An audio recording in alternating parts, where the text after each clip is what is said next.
everybody.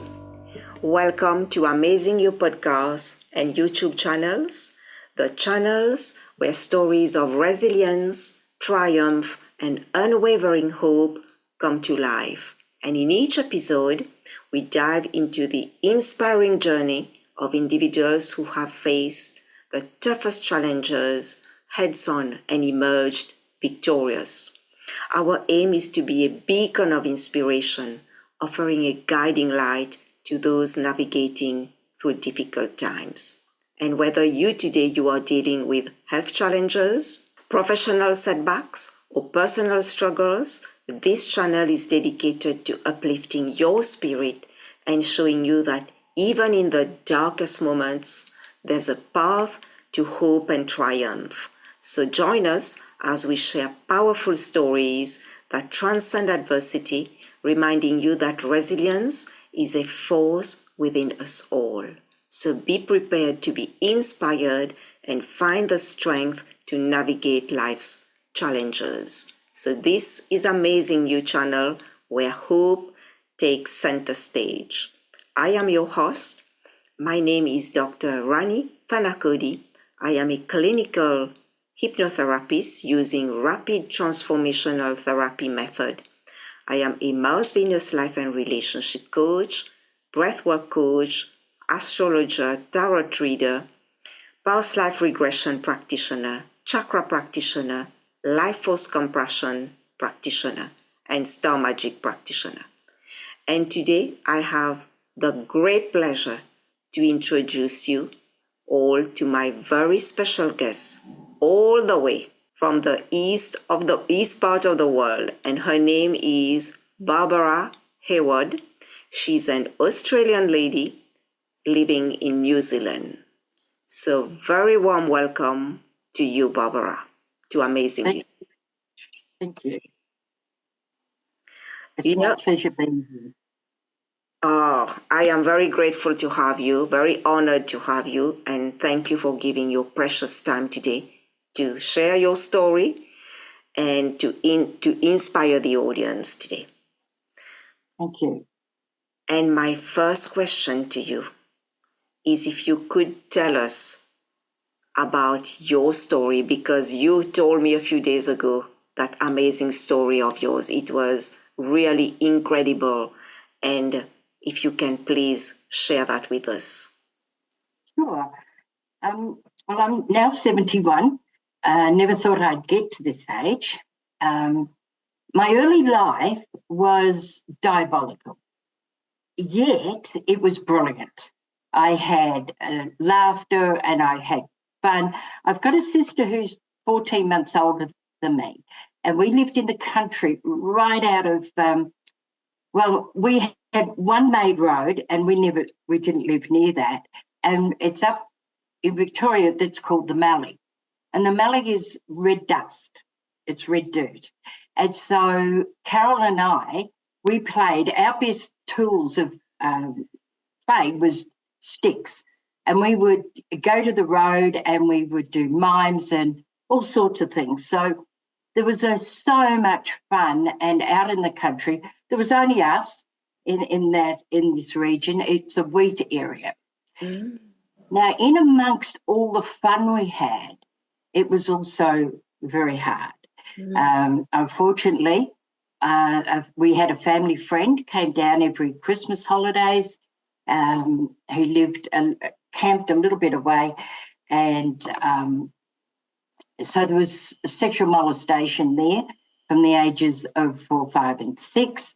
And I knew, because I was told not to say anything, of course, Right. and life unfolds. And so I don't want to go into that. If anybody who's been there knows what it's like. Yes. We also had great alcoholism right through the family. Wow. And Mum and Dad were incredible drinkers and very good arguers at the same time. When I was about 7, we moved down to Melbourne. Okay. And the arguing was more. When I became about 10, I guess my sister Carol and I, our Friday night thing every Friday night was running down to the police station, trying to get the police to come and get Dad off Mum and the arguments and the fighting. I started high school very young. I was at that stage classified as very intelligent. And so I was about 9 or 10 when I started high school. And so I had this juxtaposition going on that I was this little girl and I was this grown-up girl who's supposed to cope with high school. I love school. I just loved school. I loved everything about it. And art was my thing, storytelling, not English, but the essays. So there was a couple of things that happened in there that were pivotal points in my life. Yes. Now, when I was about 12, I got into trouble and I was grounded. Mum and Dad had gone out and I wanted to go to, we call it a milk bar in Australia, a dairy. It's where you buy your bread and milk and lollies and bits and pieces, like a superette, if you like. Okay. And on the way, unfortunately, there was two young men and they decided that they were going to have a little bit of fun with me, if your audience can understand what I'm saying. Yeah. Well, I couldn't do anything about that because I wasn't supposed to be where I was. And so I knew, again, that I had to hold that in. I had no idea what was going on in my world. And because I thought everything that happened was quite normal and natural.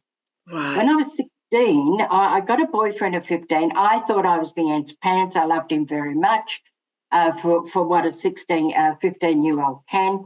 Yes. My parents didn't like him. His parents didn't like me. I was too young, but he was too old. He was, he just turned 18. The day I met him, it was his birthday. And long, short story, I was pregnant at 16.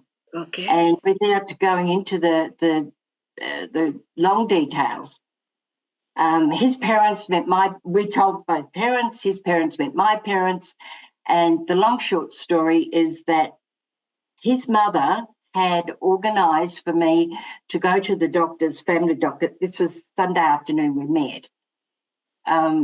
To go to the family doctor, Gary was going to pick me up and check me over, and that I had to resign my job. I had the best job. Oh, it was a fabulous job. And I've just been so lucky getting the best jobs. But anyway, she told me I had to resign from the job because the baby they'd already started organising. Mind you, we told them Friday night, and we're Sunday afternoon. They've organised a doctor's visit. Wow. They said also that they've started the adoption process for the baby. We wanted to get married, but they've started this process. I was just absolutely in shock because we had spoken an hour before this about what it's going to be like being married. And that just flew me out. And then they were sending me off. They had organised for me to go to an unwed mother's home for the rest of my pregnancy. From that home, I would go to hospital to have the baby, and the baby would be taken straight away because that's what they ordered. And I would sign the adoption papers in the home, and then I could go home and do anything I wanted after that. Wow. So you had no say. Everything no say decided. And so they said to us that if we thought we were going to elope or anything stupid like that and take the baby, because in Australia, after you sign the babies for adoption, you get 1 month cooling off period where you can go back. But we were told that Gary would spend time in jail for statutory rape at that stage. So it didn't matter which way we looked, it was not going to happen. So I resigned. The boss was really good. They all knew. I thought I kept it a secret. And Mrs. Horton was the boss's name. And when the cake tray came out in the morning, she got first pick. But on Friday, because they couldn't give me a gift of any sort for going away, I was allowed to choose anything I liked. And that seems like a little small thing, but it was huge at that time. So I went off into the girls' home, and Gary would pick me up on a Saturday afternoon, take me home for a couple of hours, and then I'd go back. I must have been in the home for about a month. And when I got home, Dad was drunk again, as usual, and he was arguing with Carol, and I stepped in because, you know, that's what I do. I'm 10 foot tall, bulletproof. And then I recognised that he was going to lash out, and he did. He belted me quite badly. So I went back to the home and didn't come out until after the baby. When the baby was born, I was taken into hospital, and the baby was born and he was taken away so quickly that I didn't even hear him cry. It was from having the baby, the nurse took the baby, and as she walked through the door, she said, "It's a boy," and that was it. That was it. And when I got home, to shorten the story, my mother's great advice was, you're going to get a job. You need to get a job and start your life again. Put this behind you, because after all you've done is had a baby. And that's what I did. Because my mother also said to me that I need to keep this boy no matter what, because I'm used goods and nobody would want me now to marry me. So, but I did love him, don't get me wrong. So I married him 4 years later. I went on to have 2 more children to him, and both were boys. So I have 3 boys. I did have 5 miscarriages, so I had a lot of issues around that. Our marriage was never destined to work. It was only destined to create the children. After when he left, Gary left, I've been with him 15 years. Okay. And so I knew something had happened to me, and intellectually I understand now that I was actually broken. As I explained, I felt like at 16 I was a watch and somebody got a hammer and smashed it, and at 12 o'clock the hands never moved after that. So I broke at 16. Yeah. And so what I recognised at 71, that every decision I made was through the eyes of a 16-year-old girl. And my life had been very precarious. I also went into alcoholism, and that got me through. I raised the boys, my 2 boys, on my own for 8 years in most dysfunctional way. As I was raised, they had great times and we had bad times. I then went on to meet a man called Dennis, and he's a New Zealander, and so we trotted off to New Zealand. But before I met him, I was going out with a man, and we went to a psychic evening. Long short story, I met a lady called Crystal, and I just fell in love with her, absolutely fell in love with her. And I went to see her often. I would never have allowed it from clients from mine. But one day she said to me that she'll do an astrology chart. She wanted to check something out. Okay. So I'm still in the alcoholism. I'm on my own with 2 boys. I have no idea what I'm doing. I cannot deal with money. I've never dealt with money. Gary was very dictatorial in lots of ways, and he took over everything. So I'm in this amazing dysfunction, raising 2 boys. Here's this lady saying I've got all these spiritual gifts. And so she took me on as a student, and I had her for 8 years as a spiritual advisor student. But she taught me not to be a clairvoyant, not to be a healer, but her first things to me were get to know God, whoever you perceive God to be. And she made me describe who God was to me, and I did. And she said to me, remember that, because as you evolve as a spiritual being, then your understanding of God will evolve as well. And I remember that day like it was today, and that was over 40 years ago. So Crystal taught me the very hard way. She said to me, if you want to know anything, ask the universe, keep your eyes and your ears open, and the universe will give you all the answers. When you have the answer, come back and we'll talk. So that went on for about 5 years. Then I moved to New Zealand. Okay. Unbeknownst to me what was going to happen.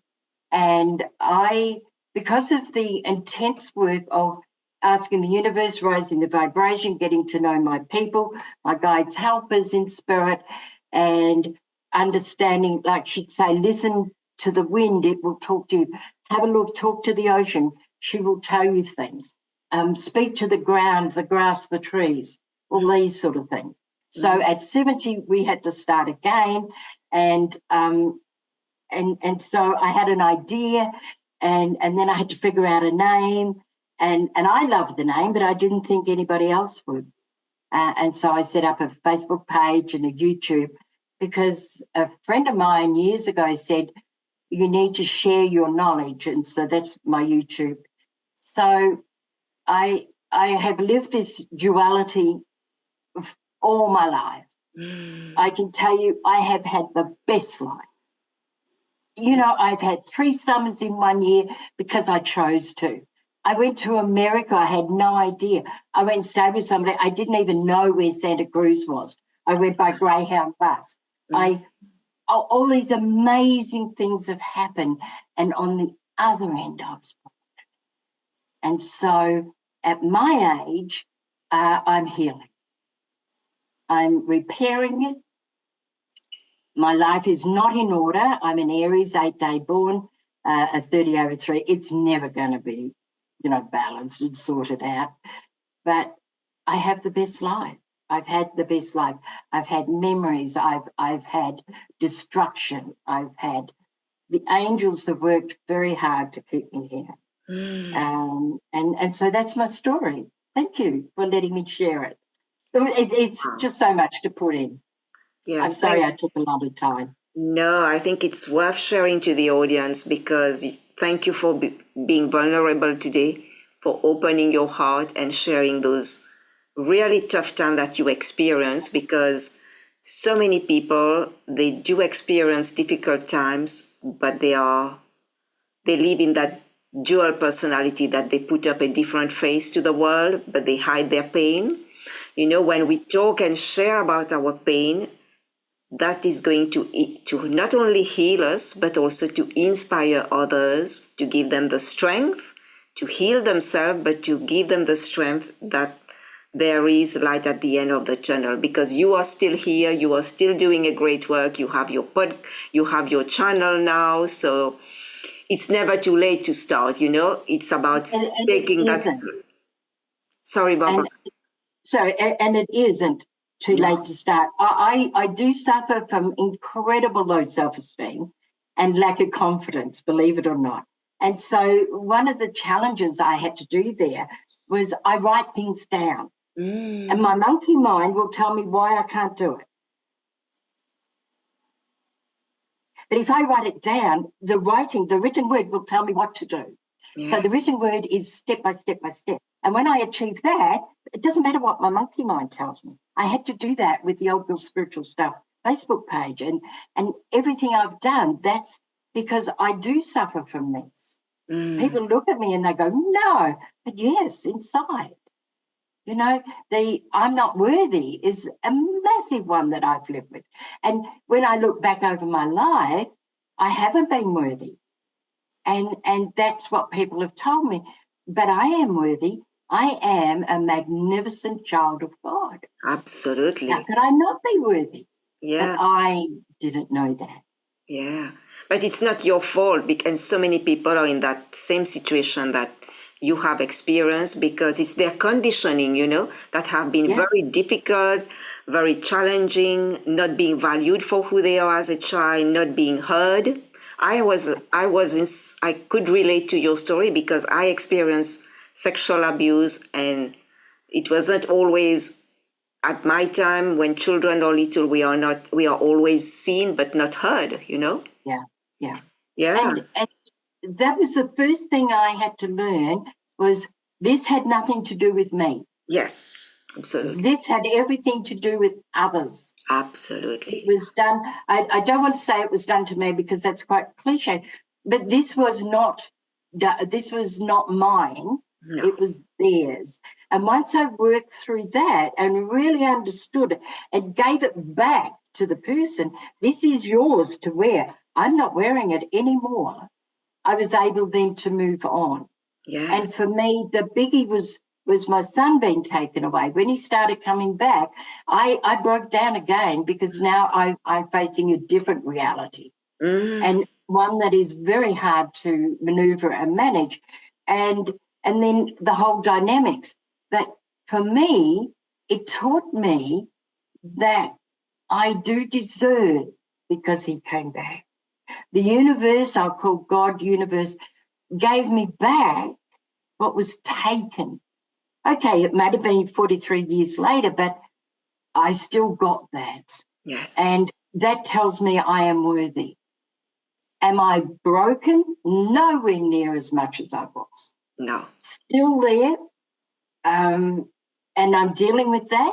Yes. I'm doing some private work on that, because I recognize, and this is a message I'd like to give everyone, if it's 70, if I can play with words, I can, not that this is what you need to do, but I put up a Facebook page. I was just playing. All of a sudden I went live, and in 1 month I got 1,000. The first 1,000. In 1.5 months I got 3,000 friends and 3,000 followers. I have no idea how that happened. I'm sitting on 5,000 and 3,500 now. I have no idea. But that doesn't matter. It just means keep going. I'm doing something that the universe has guided me to do, that I am inspired every day to get up. I have not had a thought of negativity since it started. I've been too busy. Oh, yeah. It gave me purpose again, where I couldn't find purpose. And sometimes we have to look at what the signs and what universe is giving us. Yes. To say, if I can't find my purpose, are you giving me a purpose? And it's quite complex, but listen to your mentors. Get a mentor if you can. Ask the universe for your teacher to arrive, and in the form of a person or a book or a view or an opportunity. Here, listen. Yeah. I would expect to be around for at least another 20 years. And it's quite magical. It's like, am I scared? Rani, you had better believe I am so scared, because I have absolutely no idea what's happening next. Up until last week, I didn't even know you existed, and here we are. We didn't know each other, that's true. And it's, I've just written things down in my diary. I've got a diary now. I haven't had a diary for 30 years. And it's like, how did this happen? This is coming in. This is coming. When you open up to possibilities beyond your hurtness, beyond your brokenness, open up to possibilities. Do I want to do in the beginning a lot of it? No, I just wanted to stay in my cocoon of sadness and call me and pity me and I'm the victim. But when you come out of here, and you know, I put up a post, when you want something, first you have to give up something. Yes. And what I've had to give up is my poor me. I'm a victim. I'm no good. I'm not worthy. Most people think it's time or money or energy. It's not. It's those monkey mind things that keeps us locked in. Yeah. Barbara, I love all the words of wisdom that you've shared. Wow, you are such a wise lady with so many words of wisdom. You have answered all the questions I wanted to ask you in telling your story, and that is great. But I've got a few questions I want you to tell us as well. I know you've been reading, and if you could share with us what book or books that have profoundly influenced you, and briefly explain to us why. Right. There is a few. Okay. One is Dan Millman. I just love his work. Socrates, his teacher, The Way of the Peaceful Warrior and the Sacred Journey of the Peaceful Warrior. Neil Donald Walsh is an absolute top for me. I learned so much about the law of attraction. I learned about the co-creating of the universe through the God co-creation. Through him, the very first book I read once I started this journey 41 years ago was a book, it doesn't matter the title, I just love all her books. Catherine Ponder, she's a writer of the 1960s into the 70s, and she's on the law of attraction. Joel Goldsmith is another one. He's through the Unity Church that you've got over there, over in America. Okay. And he talks on the infinite way, Christ consciousness, and the esoteric, if you like. So there are many others, of course, but John Randolph Scott Price is one that I fall back to. He also is connected with the angels, with God, and with the law of attraction. So I'm right in with the universal energy, those sort of writers. Not so much the new writers, because I come from an old place of how I learnt from my teacher in a very old-fashioned way. So they're the books, but they're timeless books. Yes. And I look at my books, and you can tell the ones that are really priceless to me, because they're marked and they're folded on the pages. And some are even, their spines are broken and they're in bits. And the classics are ones you can go back to, reword them in your mind, bring your affirmations in, work what's right for you. But these are ones that hold me true over the 40 years. Thank you so much.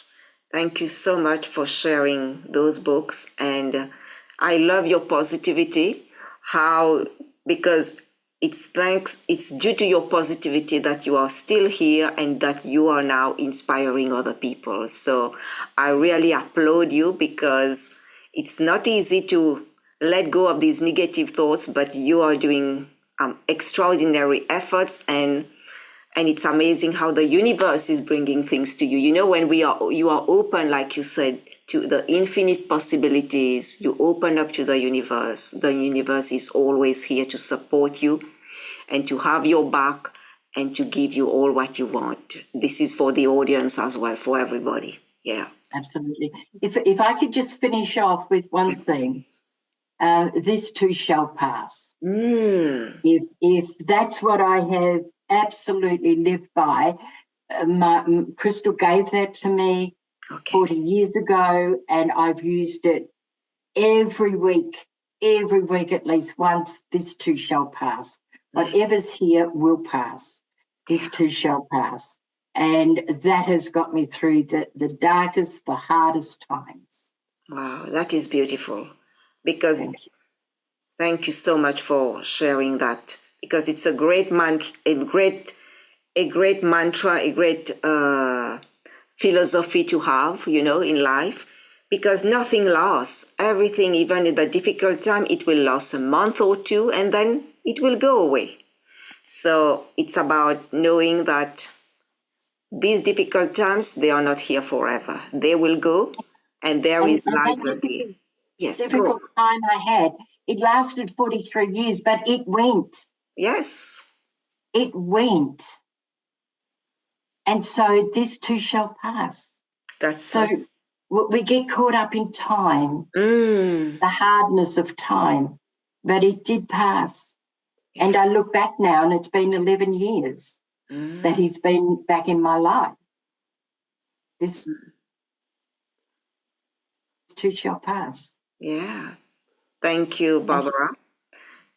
And can you share with us what are the projects or initiatives that you are currently working on, and how can people stay updated and get in touch with you, Barbara? Okay, I will be on Instagram. The Old Girls Spiritual Stuff is the name. I'm Barb, the Old Girl. The Old Girls Spiritual Stuff. I have a Facebook page and a private group. If anybody would like to join our private group, feel free. And in that we're more open and more receptive. And also my YouTube channel at the moment, which is the Old Girls Spiritual Stuff. And there's stories of my life and philosophy and how I've learned the philosophy, things like that. So, or email me at the Old Girls Spiritual Stuff at gmail.com. Workshops, I'm going to be more focused in on the law of attraction, because I think in these hard times we need to find those ways out, and in that brings that inner peace and all the things that we need. And my hashtag that I'm creating is Global Goodness Matters. Okay. So, yeah, Global Goodness Matters. Thank you so much. Thank you so much for being on the podcast and the YouTube channel. I am very excited for the great things you've got in the pipeline.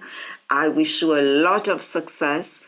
And if anybody wants to contact Barbara, please contact her on her social media and her links that she gave you.